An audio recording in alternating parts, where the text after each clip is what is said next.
Hey guys, কি খবৰ? আশা কৰো সকলোৰে ভাল। তো ফ্ৰেন্ডছ আপোনালোকে দেখি আছে BRS ব্লগছ আৰু মোৰ চেনেললৈ আপোনালোকক স্বাগতম জনাইছো। তো ফ্ৰেন্ডছ আজিৰ ব্লগটো মই ইয়াৰ পৰা ষ্টাৰ্ট কৰিম। এতিয়া বাজে 7টা। আৰু মই এতিয়া গা ধোৱা নাই। গা ধুই লম আৰু গা ধোৱাৰ পিছত মই কিছুমান বস্তু ল'ব লগা আছে দোকানলৈ যাম আৰু আপোনালোকক দেখুৱাম মই কোন দোকানৰ পৰা কেনেকৈ বস্তু লৈ আহো। তো বলক ফ্ৰেন্ডছ ভিডিঅ'টো ইয়াৰ পৰা ষ্টাৰ্ট কৰোঁ। তো ফ্ৰেন্ডছ চাওক আমাৰ দোকানৰ বাটটো এই বাটেৰে আমি দোকানলৈ যাওঁ আৰু দোকান যোৱাৰ আগতে আমি এটা ব্ৰিজ এৰিব লগা হয়। ব্ৰিজটো পাৰ হ'ব লাগে আৰু ব্ৰিজৰ লগতে এটা শিৱ মন্দিৰ আছে আৰু চাওক আমাৰ গাঁৱৰ খেতিবিলাক চাওক কিমান ধুনীয়া সৌন্দৰ্য আৰু ব্ৰিজৰ চাওক ভালকৈ চাব ফ্ৰেন্ডছ। গাঁৱটো দেখিবলৈ বহুতেই ধুনীয়া লাগিছে আৰু চাওক কিছুমান মানুহে গাজৰ বস্তা এনেকৈ থৈ দিছে। ভাল লাগি আছিলে কাৰণে ভিডিঅ'টো বনালোঁ। আৰু এইটো হয় আমাৰ তিনালি দোকান পোৱাৰ আগতে পায় এইটো আৰু তিনালিৰ ওচৰতে আছে এটা স্কুল। চাওক স্কুল আৰু হ'ল আমি দোকান পাই গ'লোঁ আৰু আমাৰ দোকানৰ ভিতৰত কেনেকুৱা ধৰণৰ বস্তু পাম চাওক। যি লাগে তাকে পাব ফ্ৰেন্ডছ, গেলামালৰ বস্তু। আৰু আমি দোকানৰ পৰা আহি গ'লোঁ। তো ফ্ৰেন্ডছ আমাৰ দোকানৰ পৰা যিখিনি বস্তু ল'ব লগা আছিলে সেইখিনি বস্তু লোৱা হৈ গ'ল আৰু এতিয়া মই আপোনালোকক এটা পেপাৰ পট কেনেকৈ বনাই এইটো আপোনালোকক দেখুৱাম। তো ভিডিঅ'টো সম্পূৰ্ণৰূপে চাই থাকিব ফ্ৰেন্ডছ আৰু ভিডিঅ'টো আকৌ ইয়াৰ পৰা ষ্টাৰ্ট কৰোঁ। তো বলক।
তো ফ্ৰেণ্ডছ ফাইনালি আমাৰ পেপাৰ পটটো হৈ গ'ল আৰু মই বহুতে এক্সাইটেড হৈ আছোঁ আপোনালোকক দেখুৱা বুলি পেপাৰ পটটো তো বলক ফ্ৰেণ্ডছ মই ফাৰ্ষ্ট আপোনালোকক পেপাৰ পটটো দেখুৱাই লওঁ তাৰপিছত ইয়াৰ বিষয়ে কথা পাতিম এয়া চাওক ফ্ৰেণ্ডছ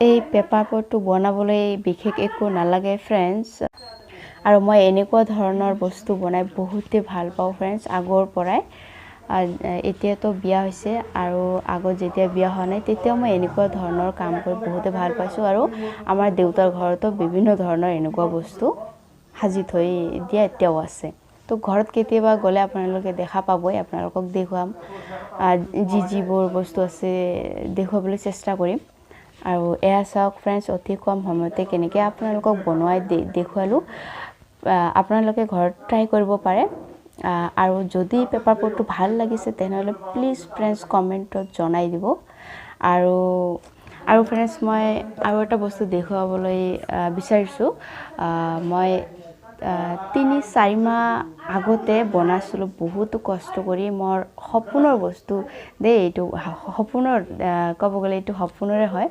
মই আপোনালোকক আগত দেখুৱাই লওঁ ৰ'ব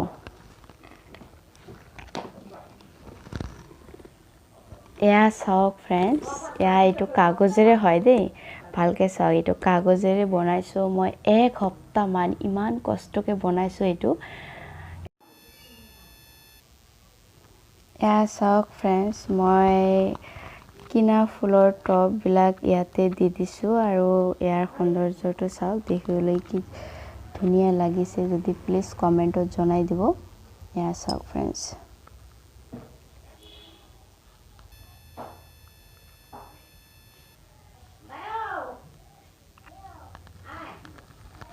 তো ফ্ৰেণ্ডছ ভিডিঅ'টো শেষ কৰাৰ আগতে আকৌ আৰু এটা কথা ক'ম বুলি ভাবিছোঁ ফ্ৰেণ্ডছ কাৰণ 2 দিনমান আগতে যিটো বতাহ হৈ গ'ল এই বতাহত আমাৰ গাঁৱৰ কিছুমান মানুহৰ বহুতে ক্ষতি হৈছে যিহেতু গাঁৱৰ মানুহৰ এটা ঘৰ বনোৱাতে বহুতে কষ্ট কৰিবলগীয়া হয় আৰু বহুত কষ্টকৈ ঘৰটো বনাবলগীয়া হয় বিদেশত কাম কৰি থকা মানুহৰ ঘৰত গছ বহুত ডাঙৰ এটা গছ পৰিছে তো বেছি এটা ক্ষতি হোৱা নাই তথাপিও আপোনালোকক দেখুৱাবলৈ বিচাৰিছোঁ তো বলক ফ্ৰেণ্ডছ আপোনালোকে ভিডিঅ'টো অকণমান চাওক তো বলক ফ্ৰেণ্ডছ অকণমান দেখুৱাবলৈ চেষ্টা কৰোঁ আৰু গছডাল কেনেকৈ ইহঁতৰ ঘৰত পৰি আছে দেখুৱাই দিওঁ এয়া চাওক ফ্ৰেণ্ডছ গছডাল এনেকৈ পৰি আছে আৰু ঘৰটো কমপ্লিট হোৱাই নাই অকণমান খালি চালটো বনাই থৈ দিছে চাওক তো ফ্ৰেণ্ডছ আজিৰ ভিডিঅ'টো এইখিনিতে যদি ভাল লাগিছে তেনেহ'লে লাইক শ্বেয়াৰ কৰিবলৈ নাপাহৰিব আৰু চেনেলটো যদি নতুনকৈ হয় তেনেহ'লে চেনেলটো প্লিজ ছাবস্ক্ৰাইব কৰি দিব